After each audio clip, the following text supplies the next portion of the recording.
Olá, meus queridos irmãos. Quero pedir-lhes desculpa porque o nosso sinal aqui até então que estava bom resolveu cair, mas faz parte da nossa vida como em várias outras circunstâncias. Mas eu quero dar mais uma vez as boas-vindas a todos vocês. Peço desculpas pelo nosso sinal de internet aqui estar talvez um tanto quanto dificultoso, mas eu espero que tenhamos alguns momentos de reflexões bíblicas agradáveis na presença de Deus. Diante dos últimos acontecimentos, especialmente envolvendo o coronavírus, não apenas no mundo como um todo, mas no Brasil em particular, muitos pastores, líderes cristãos, irmãos queridos, irmãs também, têm feito reflexões acerca desse momento em que nós vivemos. Eu não quero trazer nada pontual ou, na verdade, trazer elucubrações filosóficas, abstratas sobre todo este cenário já muito triste e sombrio, acerca do qual eu e você estamos experimentando, né?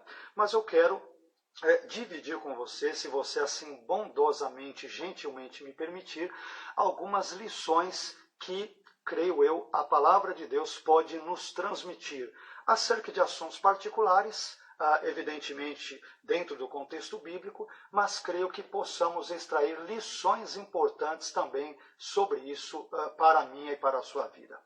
E o texto da minha reflexão que eu quero compartilhar com você, e eu peço aqui eventualmente perdão por aqueles que estavam acompanhando no início, porque nós tivemos que voltar e fazer tudo novamente por essa queda de sinal, mas o texto da nossa reflexão está em Atos dos Apóstolos, no capítulo de número 27 e nos versículos 20 a 25. Atos dos Apóstolos, capítulo 27 e versículos 20 a 25. Diz assim a palavra do nosso Deus: E não aparecendo havia já alguns dias, nem sol, nem estrelas, caindo sobre nós grande tempestade, dissipou-se afinal toda a esperança de salvamento. Havendo todos estado muito tempo sem comer, Paulo, pondo-se em pé no meio deles, disse: Senhores, na verdade era preciso terem me atendido e não partir de Creta para evitar este dano e perda. Mas já agora vos aconselho bom ânimo, porque nenhuma vida se perderá de entre vós, mas somente o navio. Porque esta mesma noite, um anjo de Deus, de quem eu sou e a quem sirvo, esteve comigo, dizendo: Paulo, não temas, é preciso que compareças perante César, e eis que Deus, por sua graça, te deu todos quantos navegam contigo. Portanto, senhores, tende bom ânimo, pois eu confio em Deus, que sucederá do modo por que me foi dito. Quando nós olhamos para esse texto, e se vocês me permitem fazer uma breve introdução ao mesmo, os eventos narrados nesse pequeno trecho bíblico que nós acabamos de ler tiveram a sua origem em Atos, no capítulo 21. Tudo começou com a prisão de Paulo pela guarda romana, devido aos transtornos que os judeus entenderam que ele, Paulo, causara à fé judaica em Jerusalém. Após esse incidente, Paulo é encaminhado a Festo, o procurador romano da Judeia na época, e depois, em Atos 25, 21, o apóstolo apela a esse mesmo procurador para que tivesse uma audiência particular com César em Roma.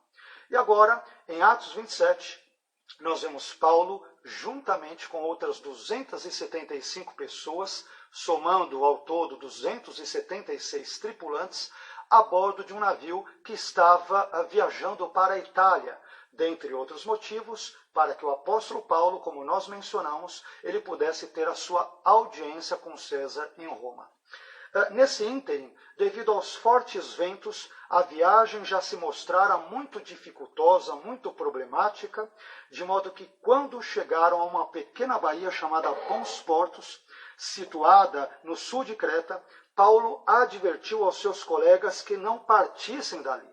Entretanto, como ninguém deu a mínima atenção ao conselho do apóstolo, o navio partiu e agora toda a tripulação, novamente 276 vidas, se veem ou se viram diante de uma grande tempestade em meio ao alto mar. Bem, tendo essas breves informações introdutórias em mente, bem como a passagem bíblica ora lida, eu quero compartilhar com você, talvez com o seu cônjuge, os seus amigos, os seus familiares, a sua mãe, o seu pai, 6 importantes verdades que aprendemos diante das dificuldades da vida. A primeira verdade que eu descubro nesse texto de Atos 27, versículos 20 a 25, que acabamos de ler, é a seguinte: diante das dificuldades da vida, somos propensos a perder a esperança. Atos 27, 20 diz: e não aparecendo havia já alguns dias, nem sol nem estrelas, caindo sobre nós grande tempestade, dissipou-se, afinal, toda a esperança de salvamento.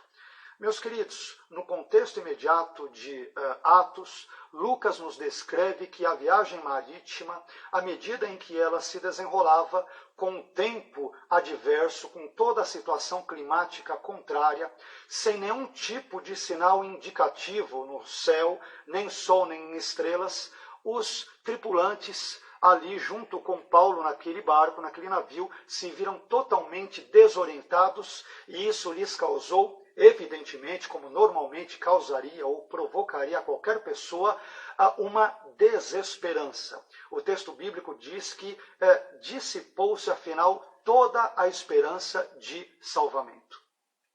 Se me permitem fazer um breve contraponto e uma breve ilustração a partir disso, como nós iniciamos falando na nossa breve fala inicial, na nossa breve introdução, estamos passando por dias sombrios, nebulosos, absolutamente difíceis no planeta Terra em termos gerais, e no Brasil em menor escala, evidentemente, mas de forma mais particular. Talvez nos vejamos como as pessoas da tripulação de Paulo.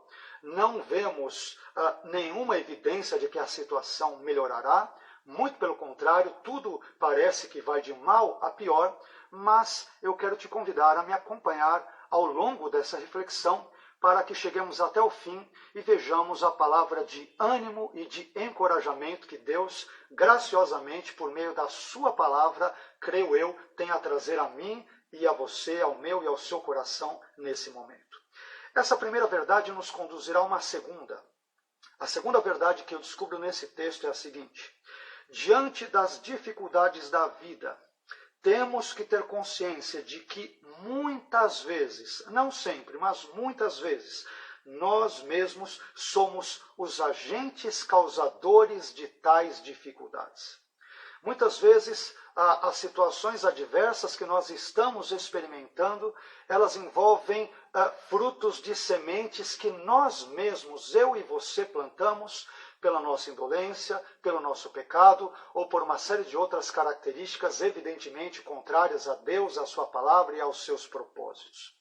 Vejamos o que nós encontramos em Atos 27, versículo 21, que diz: havendo todos estado muito tempo sem comer, como se não bastasse a tempestade, a fome também assolava os tripulantes do navio, Paulo, pondo-se em pé no meio deles, disse: senhores, na verdade era preciso terem me atendido e não partir de Creta, na região dos bons portos que nós citamos agora há pouco, para evitar este dano e, como nós encontramos no texto, perda.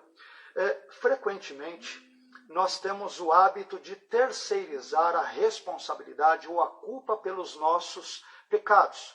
Culpamos tudo e todos. O governo, a prefeitura, o partido A, B ou C, N outras pessoas, culpamos até mesmo o diabo. Adão, ele culpou no Éden a Eva, Eva culpou a serpente. É aquilo que eu chamo de síndrome de Adão e Eva pós-queda.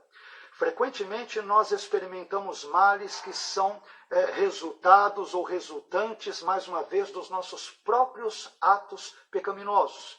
E vez por outra nós queremos terceirizar mais uma vez a culpa e a responsabilidade pelos mesmos, quando na verdade deveríamos assumir a nossa própria culpa, admitir que somos pecadores e, portanto, procurar o socorro, o perdão e a compaixão que só podem vir do nosso Deus gracioso e glorioso presente nas Escrituras.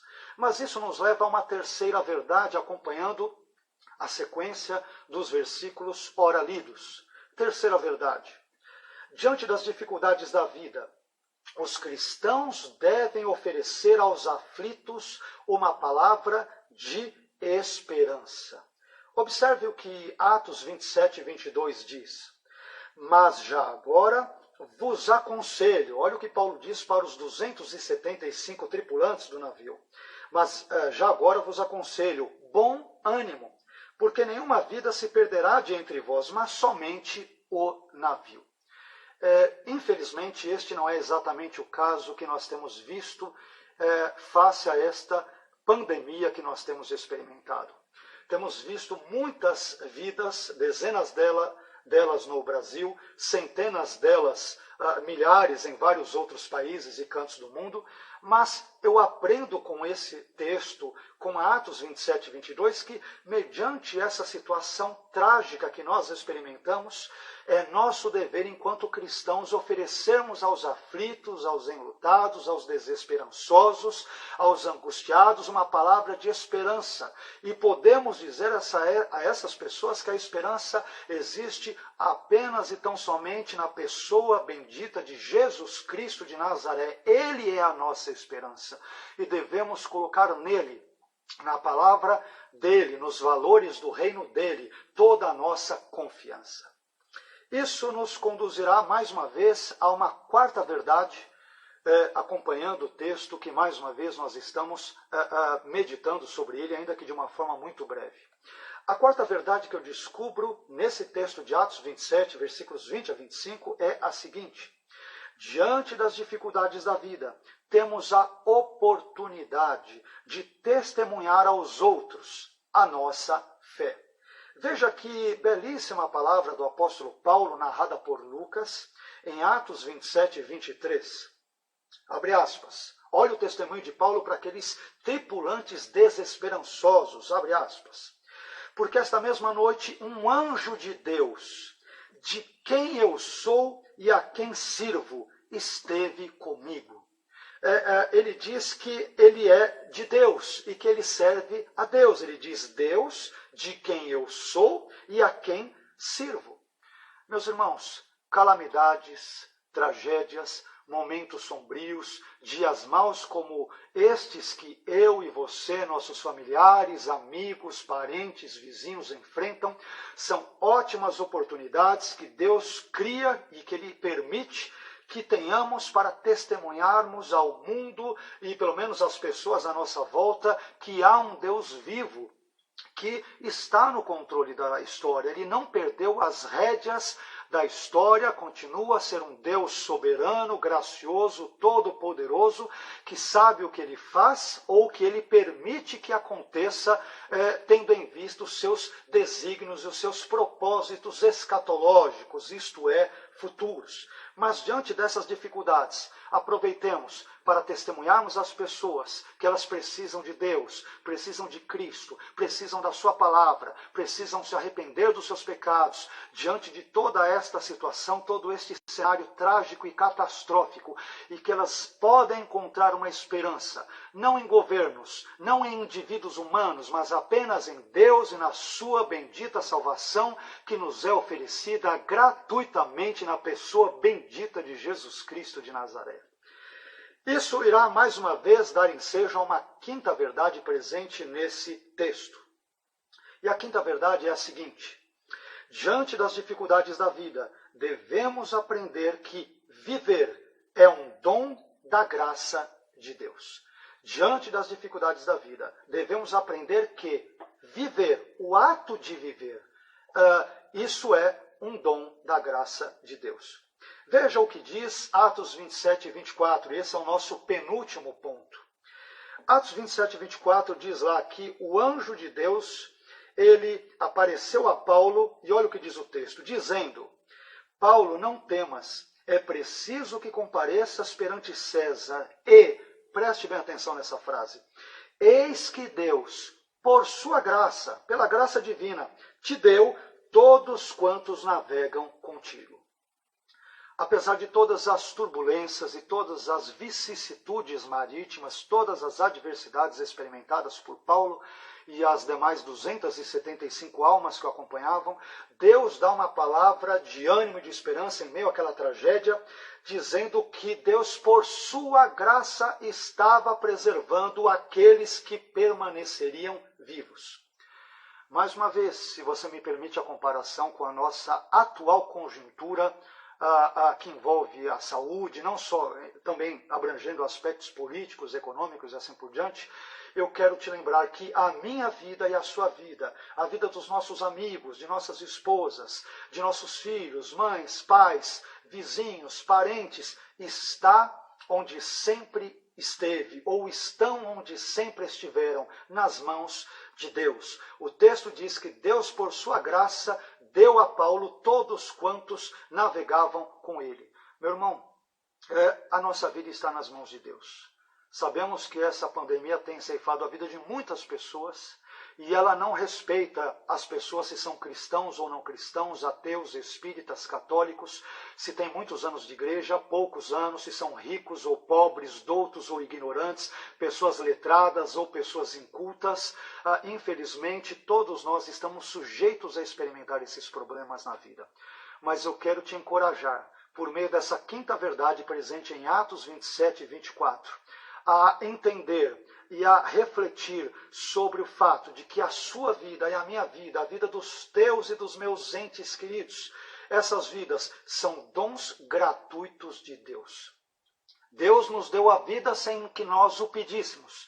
E Ele pode tirá-la quando Ele assim desejar, porque a nossa vida não é nossa própria, mas Deus nos-la emprestou enquanto vivermos e estivermos aqui nesse mundo. Portanto, descanse em Deus, na palavra de Deus e nas graciosas mãos de Deus, onde eu e você, minha vida e a sua, estão ali depositadas.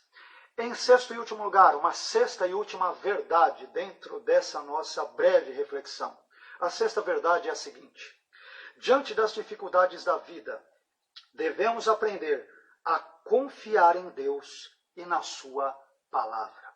Diante das dificuldades da vida, devemos aprender a confiar em Deus e na sua palavra.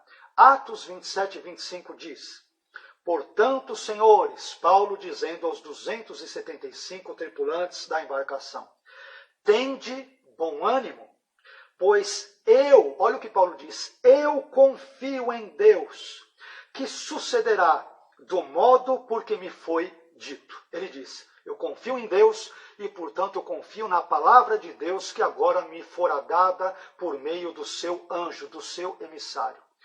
Meus irmãos, em momentos difíceis como os nossos, só nos resta confiarmos em Deus e na sua palavra. Diga isso para os seus vizinhos. Diga isso para os seus parentes, para os seus amigos, para o seu cônjuge, para a sua esposa, para o seu marido, para o seu professor, você que é aluno, para o seu aluno, você que é professor, para o patrão, você que é empregado, diga para o empregado, você que é patrão, diga para essas pessoas que nós devemos confiar em Deus e na sua palavra. Porque, mais uma vez, Ele sabe o que faz. E Ele sabe o que permite que ocorra no nosso contexto, como em todas as situações, direta ou indiretamente presentes ou referentes à minha e à sua vida. Mais uma vez, Deus está no controle da história, da minha vida, da sua vida e de todas as coisas. E nós confiamos nos seus onissapientes desígnios do porquê Ele faz ou permite que certas coisas sejam feitas, por mais que nos sejam aparentemente desagradáveis. Bem, meus irmãos, eu quero concluir essa breve reflexão, não quero tomar mais o seu tempo, mas diante do aumento dos casos de pessoas infectadas e mortas pelo coronavírus no mundo em geral, como eu disse, e em nosso país em particular, eu entendo que nós cristãos podemos fazer algumas coisas com base no texto bíblico que nós acabamos de ler e sobre o qual acabamos de refletir, ainda que sucintamente. Em primeiro lugar, eu creio que nós podemos oferecer aos aflitos uma palavra de esperança, como eu disse minutos atrás, que só existe na pessoa bendita e gloriosa de Jesus Cristo de Nazaré. Eu creio que essa é uma primeira coisa que todos nós podemos fazer. Diante de um cenário de desesperança, podemos oferecer aos aflitos uma palavra de esperança, palavra não minha e nem sua, mas palavra esta de Deus, palavra inerrante, infalível, do glorioso Deus, palavra que pode transformar vidas, como um dia transformou a minha e a sua vida. Em segundo lugar, nós temos a oportunidade nesse contexto, como nós vimos, de testemunhar aos outros a nossa fé. Não perca estas ricas e gloriosas e talvez únicas oportunidades que temos de falarmos de Deus, de Cristo, do amor que Deus tem por nós na pessoa de Cristo, ao ponto de enviá-lo à cruz para morrer pelos nossos pecados. Em terceiro lugar, nós devemos lembrar as pessoas que a nossa vida é um dom da graça de Deus e que, portanto, Deus pode nos proteger dessa pandemia se Ele assim soberana e sabiamente o quiser e ou desejar. E por fim, em quarto e último lugar, devemos confiar em Deus e em Sua palavra e incentivar as pessoas a fazerem o mesmo. Se Deus assim o permitir, essa pandemia, tal como a tempestade enfrentada por Paulo em Atos 27, em breve irá passar. Mas até lá, meu irmão, minha irmã, nos unamos em fé, em oração a Deus e que o Senhor nos dê graça para darmos uma palavra de esperança àquelas que no presente estão sofrendo desesperançosos. Que Deus abençoe a sua vida, a sua família e o seu ministério e Ele te proteja em nome de Jesus. Amém? E muito obrigado pela sua atenção e espero que Deus, durante esses momentos turbulentos e difíceis, continue a tomar conta da sua vida, da sua família e dos seus amigos queridos. Que Deus te abençoe e até uma próxima ocasião.